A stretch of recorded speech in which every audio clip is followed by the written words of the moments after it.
Bueno, ha sido una semana realmente terrible, tremenda, con un montón de noticias horribles. Pero vamos a hablar de la Convención Constituyente, que hoy retomó sus actividades. Puntualmente nosotros en este programa le echamos mucho el ojo a la situación y a las reformas judiciales que se pueden hacer. Decimos, quizá para usted que está del otro lado no será a lo mejor lo más interesante que puede llegar a escuchar, pero créame que es de lo más importante, porque es el servicio de justicia y nuestra provincia tiene muchas deudas en ese sentido, entonces estamos siguiendo muy de cerca qué está pasando con algunas discusiones y los proyectos, y lo venimos haciendo en el programa. Está con nosotros Jacqueline Balanción, es convencional, ex titular del Servicio Público de la Defensa y alguien, bueno, mucho más que autorizada para hablar en materia judicial. Bienvenida, Jacqueline, gracias por estar. Gracias, Juan, y gracias a vos también. Buenas noches a todos. Bueno, hay un montón de temas, pero quiero preguntar esto que yo recién decía. ¿Sentís que a lo mejor no es un tema fácil de llegarle a la gente?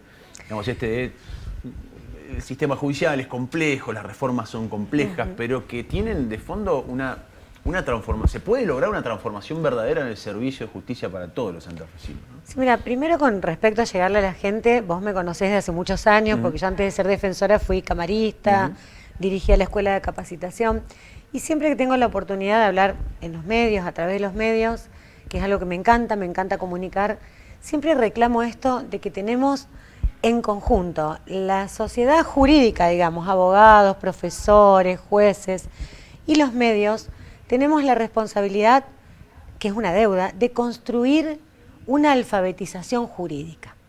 Que la gente pueda entender un poco más el Estado de Derecho, cuáles son sus instituciones, cómo es el ordenamiento jurídico, para poder tener una crítica más certera y no dejarse llevar por ahí por algunas cosas que se dicen desde la política o desde un determinado sector y poder tener una mirada más objetiva y propia, porque nosotros vivimos en una república y la república considera al Estado como una cosa de todos, en donde la sociedad también es parte de ese Estado. Y vivimos en una república que se constituye como un Estado de derecho.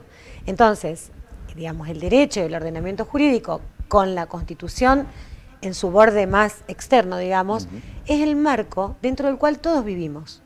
Lo jurídico, lo político, la vida de las personas, digamos, de a pie, de la sociedad civil, de los empresarios, de los maestros, de amas de casa, de los jubilados, todos vivimos dentro de un marco jurídico. Entonces creo que estaría bueno construir esa alfabetización jurídica, que la gente la tenga más clara. Yo, mira, hasta con mi mamá lo discutía, porque mi mamá me llamaba y me decía cosas, y yo decía, no, mamá, no es así. Vos no entendés nada, me decía, yo era camarista penal, por ejemplo, y bueno, claro.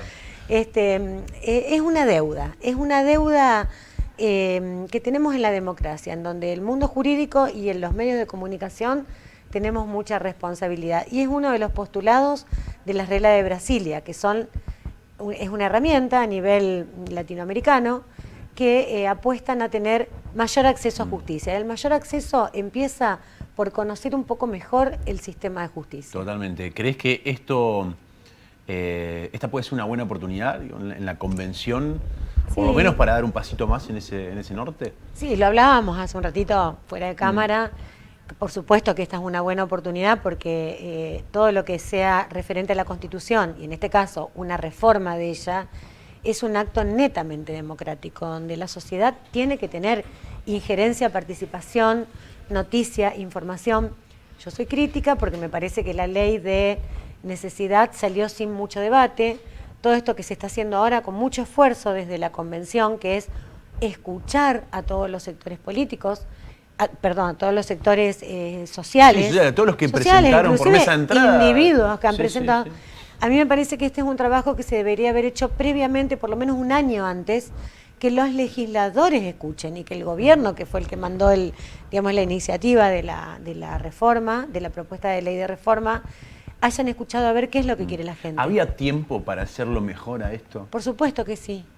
Por supuesto que sí. ¿Y por qué crees que el Ejecutivo prefirió hacerlo más rápido, más acelerado? Yo entiendo todo, soy abierta de cabeza y entiendo que el Ejecutivo hoy tiene un plafón coyuntural político que lo tiene que aprovechar, porque coincide el gobierno con la mayoría en las dos cámaras. Entonces era el momento para el Ejecutivo de llevar adelante algunas reformas, sobre todo las de impacto más político, pero como la esa reelección conformación, digo, de ese equilibrio de fuerzas en las cámaras no iba a cambiar hasta dentro de 2 años. Y bueno, pero viste que pasa volando y Sí. bueno, si se espera una reelección o ver qué es lo que pasa, que es un poco lo que... Claro, mientras más cerca se Se esté habla- la elección es claro, peor. Esa situación Ahora, es ¿cómo cierta. va a ser la convención para tratar de administrar cerca de 700 proyectos distintos que los particulares, recién charlábamos, ese vaso comunicante entre la sociedad y lo que pasa por ahí tal vez con la política, lo que se está discutiendo de la reforma de la Constitución? ¿Cómo se va a administrar esos 700, más de 700 iniciativas, proyectos que presentaron desde organizaciones, personas particulares? Obviamente, ¿de qué manera se sectores, abarca? sí. Bueno, desde la convención la organización es la siguiente. Los temas se dividen por comisiones y cada una de esas comisiones está organizando las reuniones que denominamos audiencias, tratando de escuchar a todos los sectores. Nosotros en el bloque al que yo pertenezco, Más para Santa Fe, ya lo hicimos desde la elección hasta que arrancó la convención. Escuchamos a los sectores más, digamos, o sea, que representan colectivos más tangibles, digamos, ¿no? El tema jubilados, gremios estatales, personas con discapacidad, toda la cuestión de género, personas que pertenecen a grupos aborígenes, digamos, de distintos, los ambientalistas. Todo eso, Más para Santa Fe los escuchó, ahora los estamos volviendo a escuchar desde las distintas comisiones.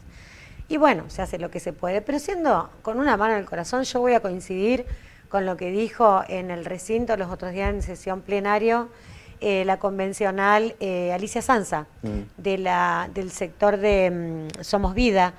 Ella dijo, lo digo con dolor, va a ser imposible poder leer todos esos proyectos. 700 proyectos, escuchar a todos. Claro, nos está haciendo dificultoso poder leer los proyectos de los bloques que integramos la convención.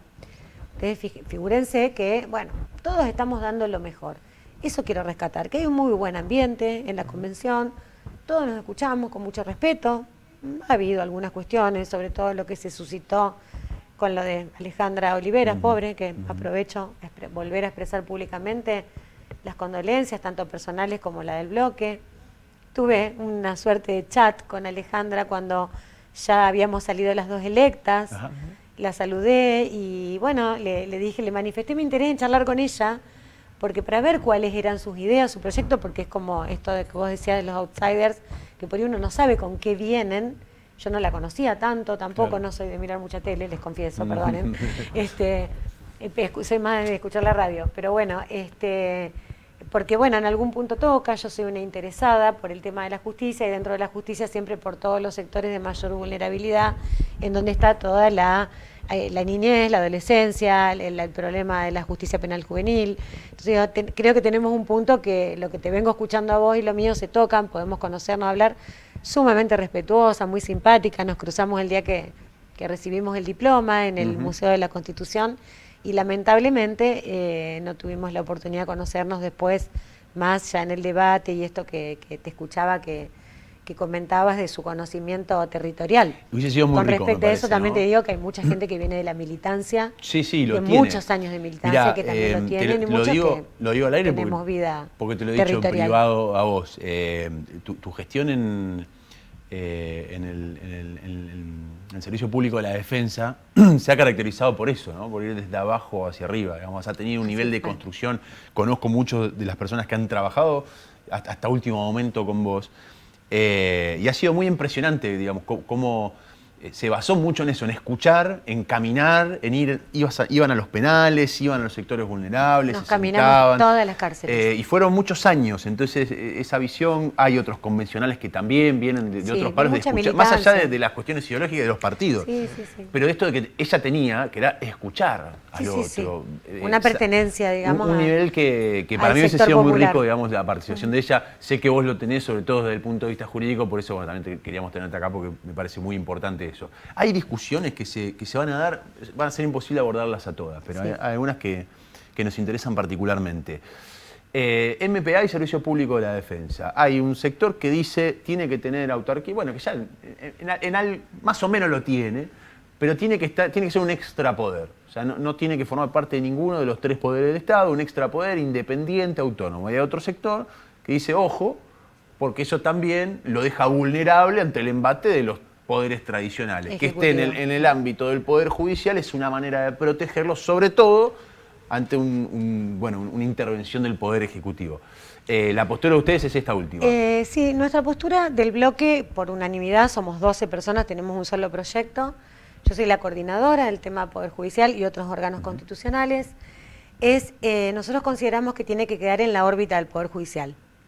No una cuestión de pertenencia ni estar debajo de nadie. Que nadie le dé ningún tipo de instrucciones ni de órdenes.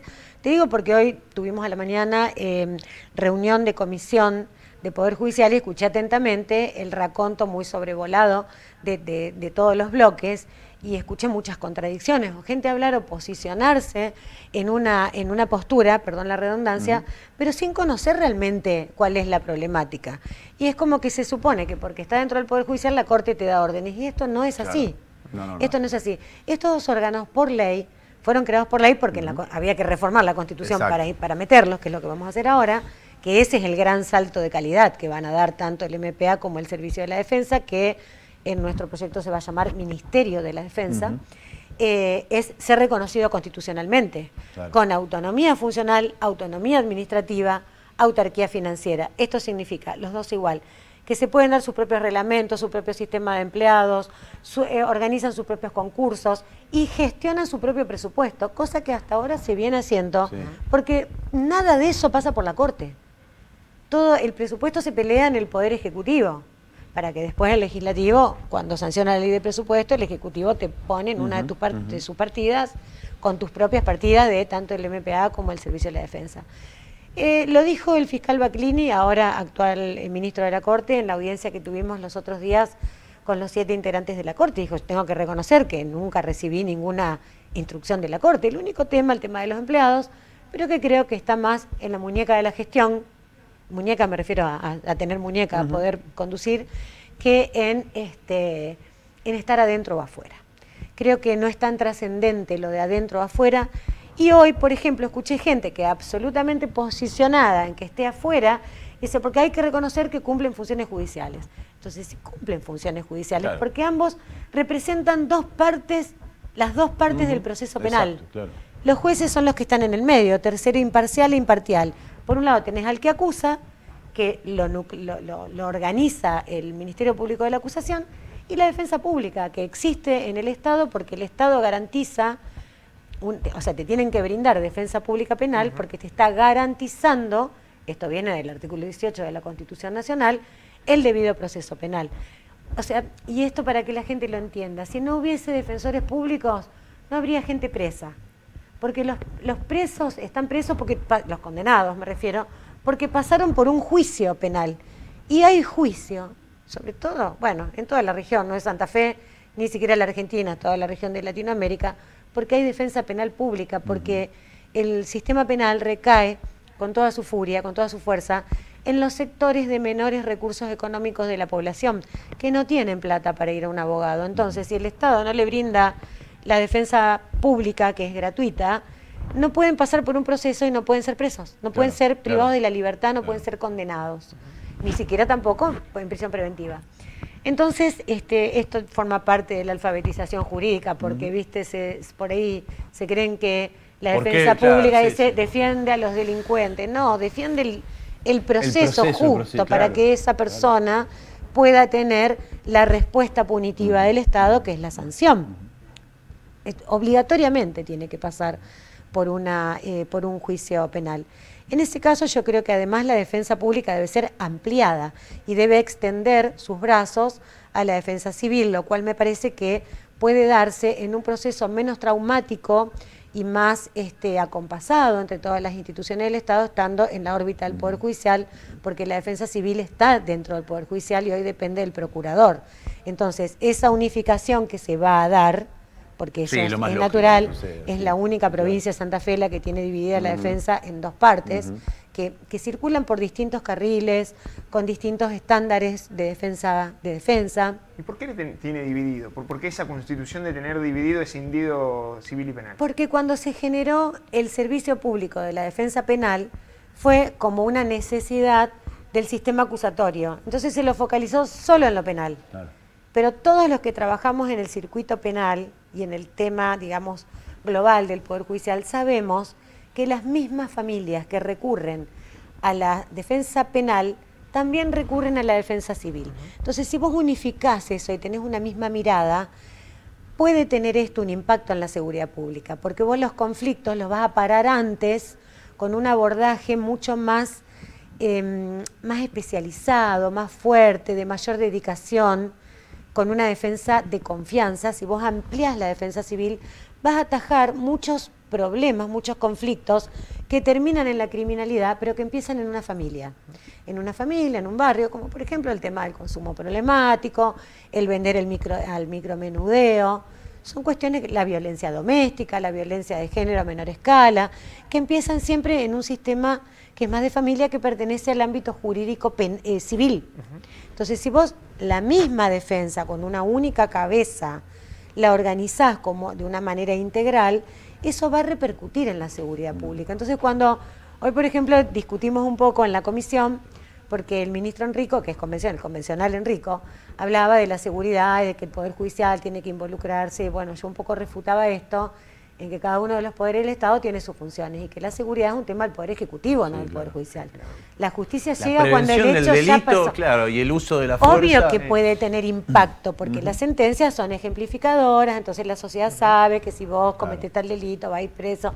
Pero ese es una consecuencia, es ejemplificador.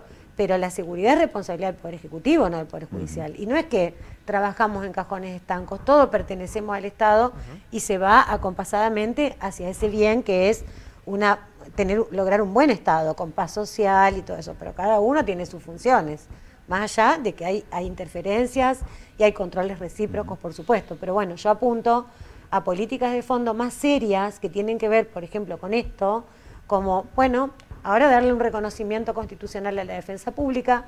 Hoy es este órgano solamente penal, pero bueno, la idea es que sea integral. Otro tema importante, bueno, quizás está relacionado. Vos hablabas de las leyes, bueno, de cuando se creó el Servicio Público de la Defensa y el Ministerio Público de la Acusación. En 2017, la legislatura se autoadjudica la potestad, modifica esas dos leyes, se autoadjudica, cambia todo el organigrama, para decir, bueno, a partir de ahora vamos a ser nosotros, los legisladores, quienes tengamos la potestad de disciplinar o de juzgar el desempeño de fiscales, defensores, etc. Eso, a mi criterio, fue un hecho gravísimo, que trajo muchísimo perjuicio. ¿Por qué? Porque era directamente la política disciplinando a la gente que tiene que tener la libertad y además el apoyo para poder investigar, inclusive a la propia política. ¿Qué piensan hacer con esto? Digamos? Porque además muchos de los convencionales son legisladores también, entonces ahí hay una doble cuestión que se puede llegar a dar. Bueno, eso en el seno de mi bloque, que lo integran 4 senadores, una diputada, no me acuerdo si algún otro legislador en este momento. Fue un tema de mucha discusión, que la verdad todos tenemos que reconocer, de mucho enriquecimiento recíproco, porque todos escuchamos todo. Ustedes saben que yo siempre fui crítica con ese sistema, porque yo creo que la justicia penal, si queremos una justicia penal independiente, realmente independiente, no importa si está dentro o afuera, estamos hablando de justicia y eso todo me conduce a que está todo en la misma órbita, hay que darle las mismas garantías a los jueces, a los fiscales y a los defensores. ¿Y qué garantías? En la selección, en la remoción y en la inamovilidad de los cargos mientras dure su buena conducta, su conocimiento del derecho, bueno, todo lo que ya sabemos, porque no vas a tener uno que no sirve para nada. Sí, claro. Y están los mecanismos de remoción, por supuesto.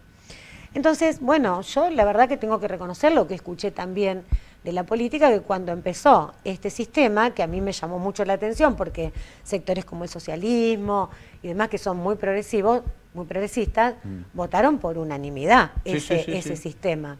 Es porque también en el Ministerio de la Acusación, bueno, pasaban cosas que ponían en riesgo, digamos, seriamente, ni siquiera habrían investigaciones, tiraban cosas por ahí que, bueno, yo creo que la política en este caso ayudó como a encauzar un poco. En el caso de los defensores fue absolutamente injustificado, porque los defensores prácticamente no tienen denuncias y los colocan en una situación políticamente vulnerable. ¿Por qué? Porque si a un defensor le toca defender un caso aberrante, que le toca defenderlo para lo que hablábamos hoy, poder... Para garantizar el proceso. Para digamos, y que garantizar pueda el llegar a una proceso condena, y por lograr ejemplo, una o no. condena, en ese caso, bueno, puede tener la opinión pública en contra, el clamor popular puede llevar a la legislatura a que con otros mecanismos puedan llegar a destituir a un defensor. Me parece absolutamente injusto eso. Y con los fiscales también me parece injusto, pero había que, digamos, en ese momento se vivió una situación en donde ustedes se acordarán del tema que carpetazos, que esto, que lo otro. Bueno, la política, que se reconoce un órgano absolutamente representativo en cuanto a lo democrático, porque están todas las voces y todas las miradas conjugadas en la Cámara de Diputados y en la Cámara de Senadores, entendieron que esto era mejor. Ahora nosotros, en nuestro bloque, proponemos el mismo sistema de designación, de selección, designación y remoción de jueces, fiscales y defensores. En nuestro caso lo ponemos en manos de un Consejo de la Magistratura, equilibrado en cuanto a su conformación. Los estamentos que lo conforman están en la letra del artículo de la Constitución, para que no venga un gobierno o una legislatura de turno, y que es lo que pasó a nivel nacional. Rango y que, constitucional, digamos. Constitucional, pero todo relegado a una ley que los legisladores después, con tiempo, podrán debatir, pero ya con ese esquema. Pensamos que tienen que durar un tiempo, nosotros planteamos 4 años, escuché 2 también de otros que proponen consejo, que sea reelegible una sola vez, que es un poco lo que proponemos para todos los cargos, una sola reelección, siempre a futuro, nada retroactivo. Lo mismo la de los jueces, 75, con posibilidad de 5 años más, pero entonces, a futuro, perdón, no retroactivo. Usted directamente al consejo, a un consejo de la magistratura, la potestad de remoción, por ejemplo, de jueces, seleccionar sí, para poder mandar ternas vinculantes al gobernador. Bueno, eso es otro punto interesante. Mira, ahí coinciden con el socialismo. Sí, sí, con criterios objetivos, que donde se evalúe perfil técnico, humano, psiquiátrico, Claro, psicológico, de todo claro. tipo, que no te manden uno que rindió mal o el que está 10º en la lista, o sea, que se tenga en cuenta el Tal mérito y que se tienda a la paridad de género también. Yo creo que la clave está en que los jurados tengan perspectiva de género para saber elegir, porque en lo personal creo que ser mujer o ser varón no implica tener o no tener perspectiva de género. Hay varones que tienen más perspectiva de género que algunas mujeres. Totalmente. Pero bueno, son acciones positivas estas de que haya más mujeres, con las que acuerdo, por supuesto, que van a durar un tiempo hasta que la diferencia estructural desaparezca. Y sí, la remoción también, luego la ley dirá si dentro de ese cuerpo, bueno, se conformará un tribunal técnico para elegir, otro tribunal para enjuiciar, pero igual para los 3, para jueces, para fiscales y para defensores. O sea, el poder en donde la legislativo, política va a tener representación. Sí. Claro, obvio. El Poder Legislativo, o sea, en el proceso de selección o de remoción, el caso de selección iría al gobernador, una terna vinculante, esto quiere decir que todos los que rinden, el 1, el 2, al 10, ponele, el No gobernador como no puede ahora que es seleccionar por el 10. abecedario. Claro, Por tiene que- abecedario, no claro, por eso lo mérito. modifica Puyar, ahora Claro. pone por Yo abecedario. estaría chocha, Balangione, mi apellido, Claro, estaría bueno, siempre yo entre la estoy primera. Citrón y estoy cerca, Claro, González estaríamos está- entre la vos quedás Pero medio te lejos. toca, no sé, Ramírez y Claro, no llegan olvidate. nunca, no te olvidás. Pero en ese caso la legislatura seguiría teniendo la misma digamos, injerencia de una asamblea legislativa para aprobar un pliego o no. El Consejo toma los exámenes, evalúa Sí. el perfil técnico, todo, y confecciona una terna. Esa terna es vinculante, o sea, el gobernador lo único que puede hacer, que no es poco, es elegir uno de estos 3, porque los 3 están habilitados para ser juez, fiscal o defensor. Eso lo tiene que remitir a la legislatura, que en una asamblea legislativa, luego de lo que dictamina la comisión de acuerdos que componen senadores y diputados, aprueba o no aprueba. ¿Y quién integra el Perdón, Facu, Consejo? ¿aprobación de forma ficta, sí o no?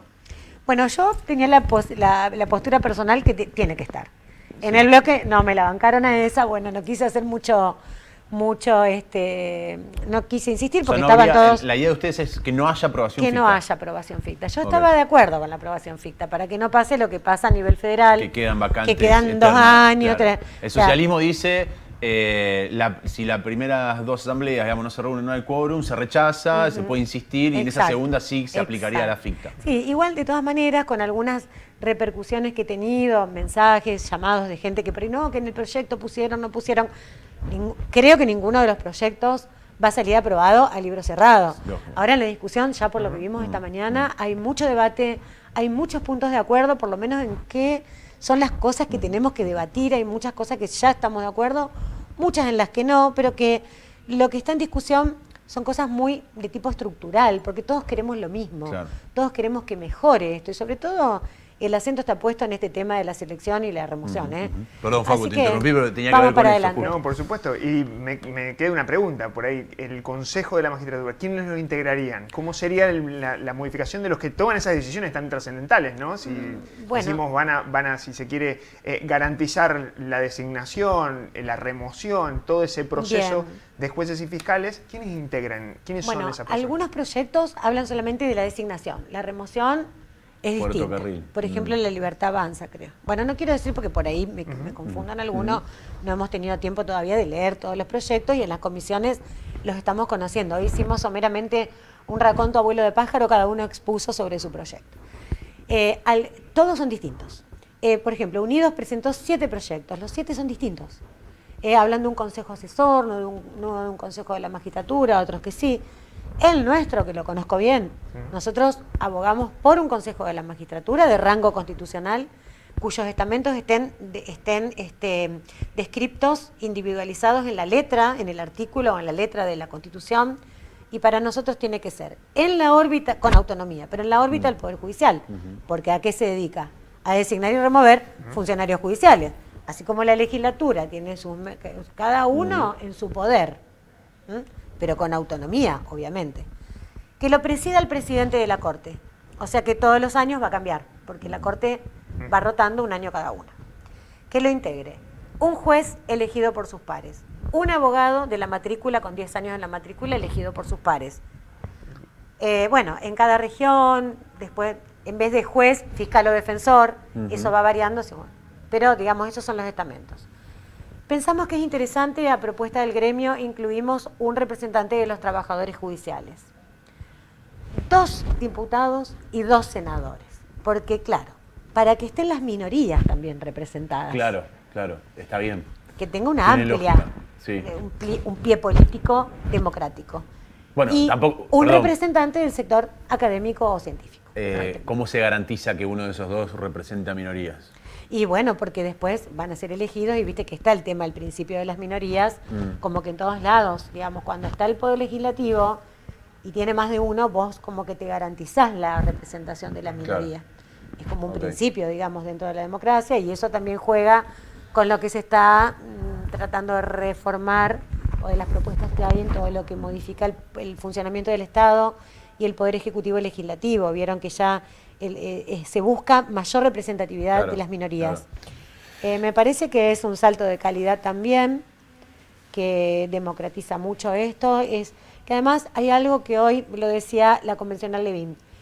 La independencia judicial y todo esto que hablamos, y quedó lo de la Corte y los jueces afuera, hacia la independencia judicial. Claro. La independencia judicial no es una prerrogativa ni un beneficio para los jueces, es una garantía para la sociedad.